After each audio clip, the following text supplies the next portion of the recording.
combat games. There are so many different genres and so many different styles. Yet, a lot of them tend to blend together. Sometimes, all combat games feel the same. Well, except for one.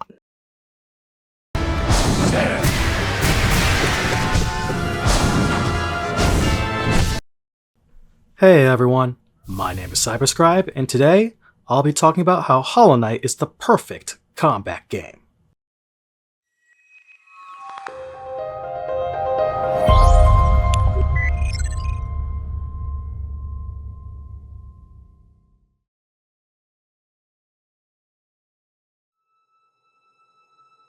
Hollow Knight has to be one of my favorite games of all time. Its massive open world, its Metroidvania level designs, its characters, its story, it's all so well crafted that it feels like a work of art. It's a game that I've literally spent hundreds of hours playing, becoming one of my highest played games on Steam. I adore this game for many things, but the thing that got me to invest so much time into it, and the topic of this video, is its perfectly crafted combat system and mechanics. Now, if you haven't played Hollow Knight already, then you should probably save this video for later, as you'll need to fully understand what I'm covering in this video. That, and I'll be covering potential spoilers for the game. Now, with that out of the way, grab your nail and your charms, because we're diving right into the martial arts of Hollow Nest, starting with the...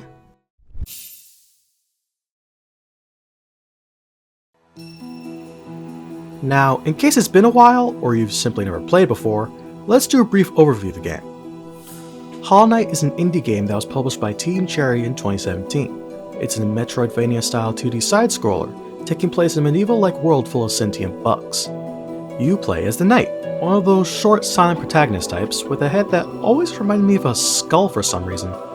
We follow the Knight as he explores the world of Hollow Nest, meeting and interacting with its various inhabitants, as well as fighting off corrupted insects with our nail and arsenal of various spells and charms we unlock over time. Our goal? To end the corruption of Hollow Nest by taking the place of the Hollow Knight as the next vessel to keep the evil entity, the Radiance, sealed away. The game's Metroidvania-style level design creates an open world that is unlocked and explored as we play, discovering new areas, items, enemies, and lore along the way as we slowly progress throughout the levels. We're also able to expand our arsenal with various items and abilities, as well as upgrades to our old ones, either through exploration or by purchasing them with Geo, which can also be used to buy us maps and tools for exploration. The game is filled with different regions, each with their own enemies, bosses, and challenges to face, with the game being known for its high level of difficulty. Now that we all have a general idea of the game, we can discuss the game's combat. Because Hollow Knight's combat mechanics are so expansive, touching practically every corner of the game, I'll be separating this analysis into sections to better explain just how well crafted these mechanics are, starting us off with the...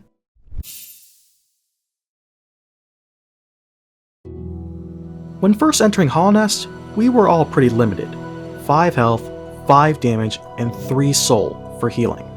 This made initial combat very basic and tedious to me, the combat boiling down to just running around and smacking people. This, however, is intentional, as it's meant to help teach new players the very basics of Hollow Knight's combat, rather than just overwhelming them with everything all at once. And thankfully, we all know that the combat gets a lot more intricate from here.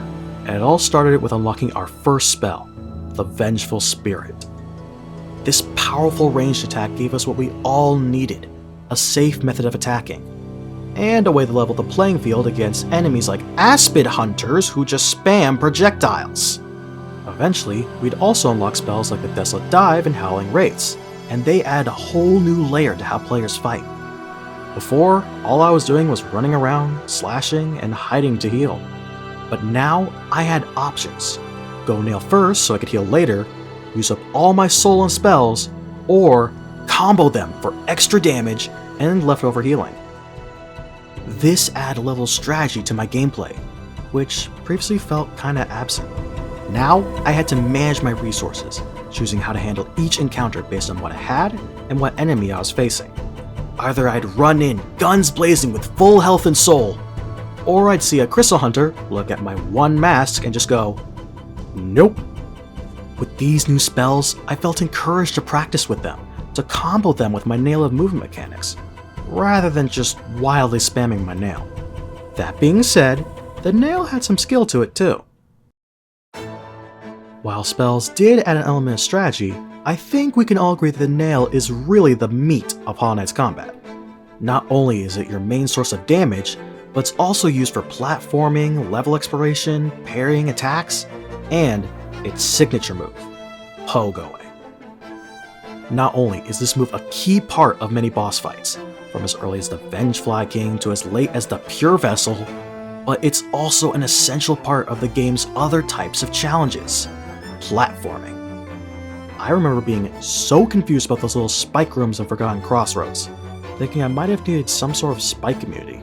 But then I remembered how you could bounce off spiked enemies in Mario games with spin jumps.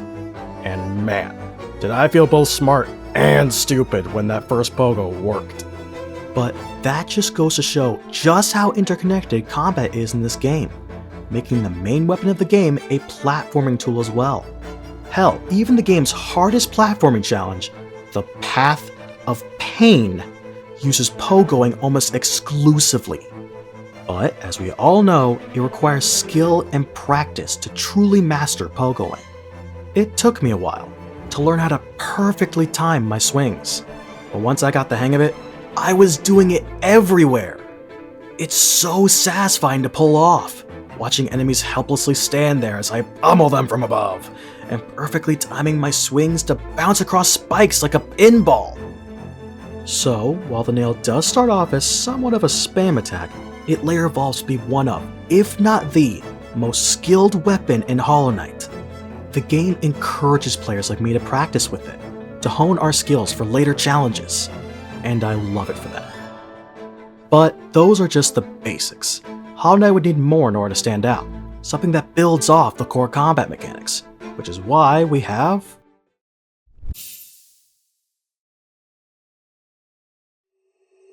the amount of items and abilities you can unlock in this game is insane. There's new mechanics like dream nailing, dream gates, super dashes, wall jumping. There's so many to manage, yet Team Cherry was somehow able to perfectly balance and coordinate all of them. But we all know that the double jump and the dash have to be the most important ones of them all. Before I got those, I was constantly taking damage, struggling to dodge attacks from enemies like Moss Knights and Husk Warriors, because I just couldn't get out of the way fast enough. But once I got the dash, and later on the double jump, I was finally able to properly dodge those attacks. But dodging requires timing, meaning I had to watch my opponent's moves, dashing out of the way before hitting them from above, and that required even more concentration and practice. But it was well worth it. I found myself constantly bouncing around arenas, and that feeling of narrowly avoiding death before immediately landing a fatal blow is amazing. It's so gratifying to beat a boss like Grimm or Pure Vessel with precise movements and strikes, rather than with spam. These movement mechanics expanded my fighting capabilities, showing just how integrated this game's combat system is with the rest of the gameplay. And that's not all. There's also the nail arts, and while I personally never really used them, mainly for just how hard they were to use, I have seen videos showing just how powerful they can be, so at least they have some skill to them. I just can't seem to get the hang of them. And lastly, there's the charms. Dear Lord, there are so many of these things. There's a charm for practically everything in the game, and we all know just how powerful some of these little guys can be. We got charms for swing speed, nail range, soul gain, dash speed, nail and spell damage, healing time, and so much more. There's also the bizarre ones that could do things like summon little pets, produce a noxious odor of damage, sprout thorns when you get hit. Hell, there's even one that turns you into a flipping mobile snail while you heal. Like, what even is this game?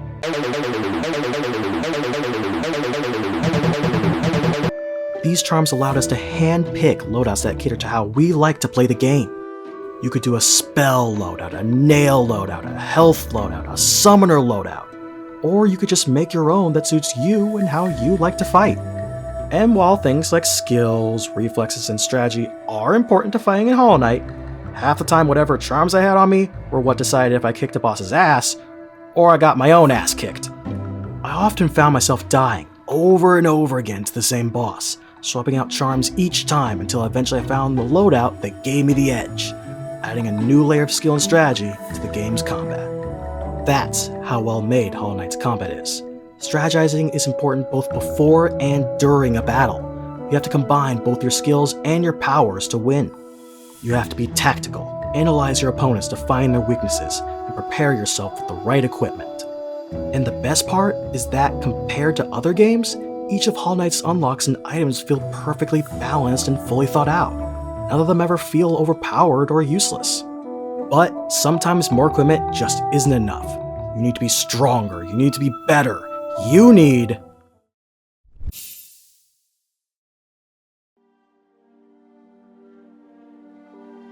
I don't think we were surprised to find upgrades in Hollow Knight. It's expected in games at this point. But that doesn't mean they aren't important. Those vessel fragments and mass shards gave increases to health and soul that many of us would have died without in the late game, and those void versions of our spells not only looked cool, but dealt some serious damage. Then there's the Nailsmith, and I have to say, one-shotting that husk sentry after fully upgrading my nail felt so damn cool, like I had just become the most powerful bug in the game. However, you and I both know that the best upgrade, by far, was the Shade Cloak. This upgrade was crucial in late game boss fights, being able to dash through attacks at enemies so you could either survive a blow or hit a boss from behind is so damn useful. But the thing is, it has a cooldown, meaning we had to make split-second decisions on whether to use it to avoid an attack or save it for a bigger one, adding another layer of strategy and skill to Hollow Knight's perfectly crafted combat mechanics. These upgrades are crucial in combat, especially against all the...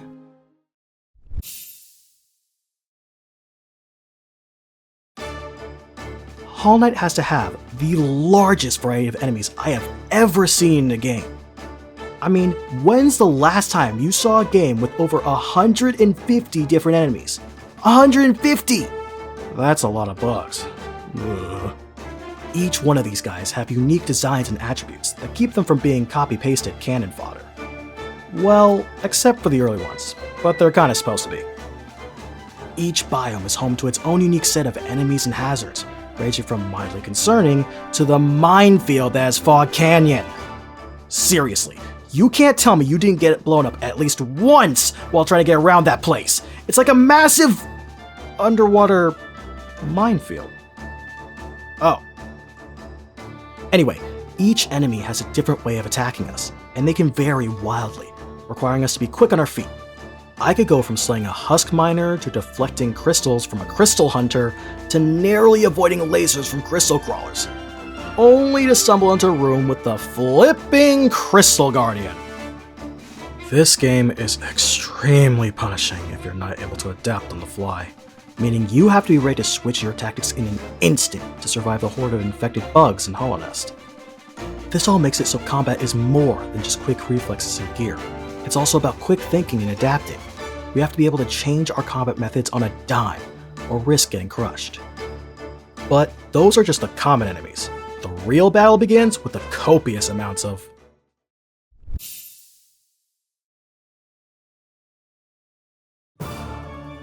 Hollow Knight's bosses are easily the highlight of the game.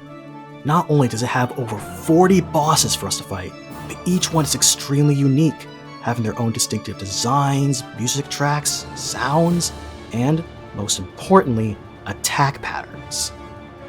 You see, before Hollow Knight, I never really had to use all that much skill and focus in boss battles. Most bosses either could be wailed on or had extremely obvious weaknesses. So you can see why Hollow Knight was such a big deal to me. I found myself spending hours stuck on bosses like the Traitor Lord and Soul Master, dying in the same spot over and over again, with no idea as to why. It was during one of my fights with Soul Master that I began to take notice of something that I had never really given that much thought to before in previous games: the tell animations. I realized that these split-second animations could clue me in on not only when an enemy would strike, but also what attack they'd use, and those cues are a crucial part of Hollow Knight's combat. I began to see these little animations in nearly every enemy I came across, keeping them in mind during every fight. I was able to predict my opponent's moves, learning when to dodge and what to do for each attack, and that was a huge deal to me. I learned to back up whenever Traitor Lord leaned forward so I wouldn't get hit, that Soul Master's dash attack was the best time to get some hits in, and that the best time to heal during Grimm's fight was when he did his spike attack. Learning this simple skill of reading my enemies was key during the rest of my gameplay, and that's why Hollow Knight is so special to me. It was the first game to truly teach me just how important it is to learn about your opponent's moves, memorizing their attack patterns in order to exploit them, and overall to just pay attention to bosses during their fights. You never know what hints they might give away. But that was only half of Hollow Knight's combat equation.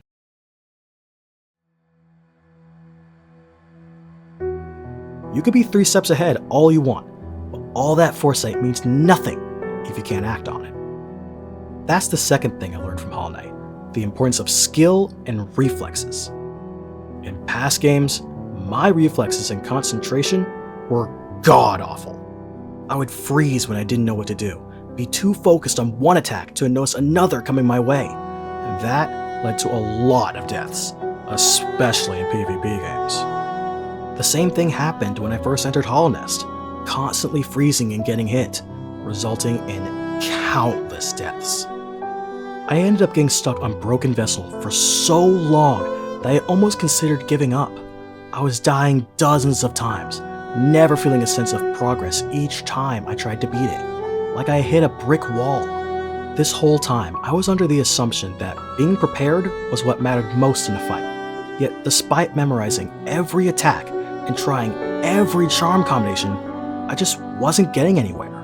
I started to think that I just wasn't good enough to beat it, that this game was just too hard for someone like me.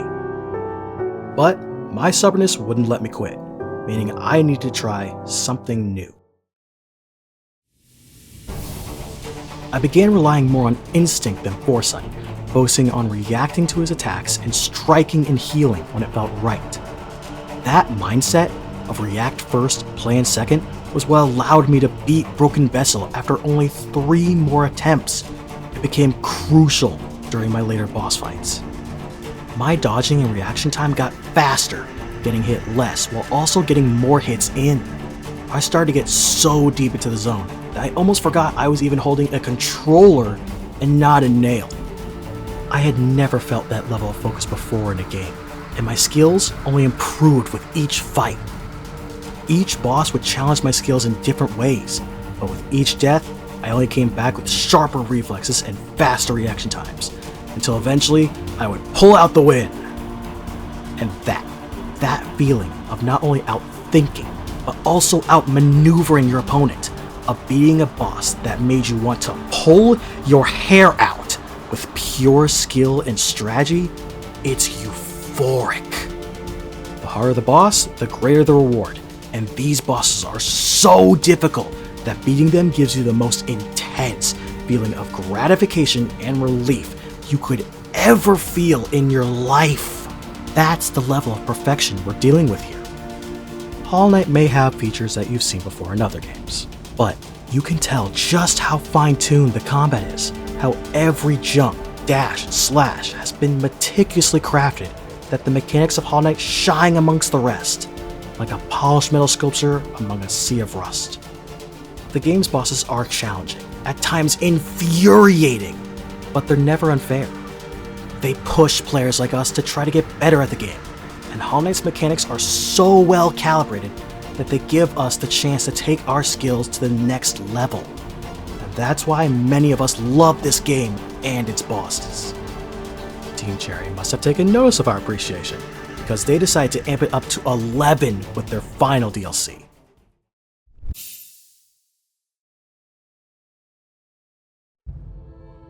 There's a reason this DLC has its own section. It's essentially Hollow Knight's combat in its purest form. This boss rush level, full of tougher versions of every boss in the game, is where half my hours of gameplay came from. I think we all know that the difficulty here isn't just from having to fight harder versions of past bosses, but also having to fight multiple of them, back to back, with barely any time to heal or take a breather, outside those little pit stop rooms. Plus, every Pantheon was capped off with a brand new boss for us to fight, meaning new attack patterns to analyze and adapt to. This gave me very little time to recharge my mental batteries, my reaction time dwindling with each fight.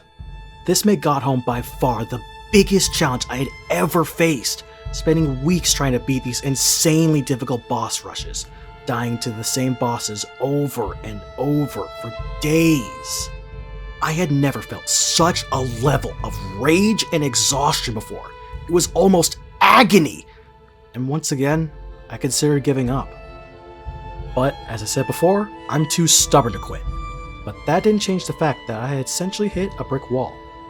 I needed a way to improve on individual bosses, so that way I would be ready for them in the Pantheons. And that's where the Hall of Gods came in. Team Cherry must have known we needed a way to practice boss fights, because this edition was crucial in my journey to beat the Godmaster DLC. When I first entered that room, I thought of it as nothing but an extra feature for nothing but replay value, like all other games do.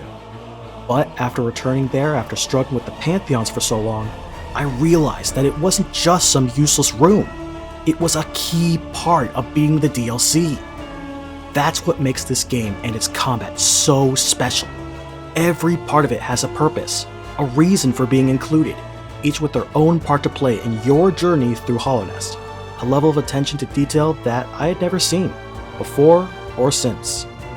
I started to fight each boss individually, replaying the fights I was struggling on over and over, until I was able to beat the boss fight multiple times in a row.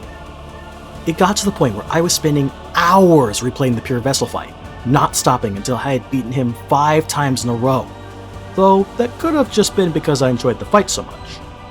This was the first time I'd actively practiced in a game, honing my skills and improving my reflexes and strategies until I felt I was confident enough I could beat the bosses in the Pantheon. This training room was key to me eventually beating the Pantheon of Hollow Nest, unlocking Absolute Radiance to practice within the hall, feeling almost as good as when I screamed in pure joy as I watched her get dragged into the void after the hardest battle of my life. This DLC is what makes Hollow Knight's combat truly unique. It takes the already challenging bosses of the base game, makes them even stronger, and puts them in a boss rush alongside new bosses, yet somehow it's able to precisely adjust the combat difficulty to be just balanced enough that it pushes the players to break their limits, rather than breaking the players. The Godmaster DLC showed me what Hollow Knight was all about. Video game combat at its peak. Fighting mechanics that are so well crafted, detailed, and full of thought that it immerses you in the fight like no other game before. And that is a testament to why many of us regard it as the best indie title out there.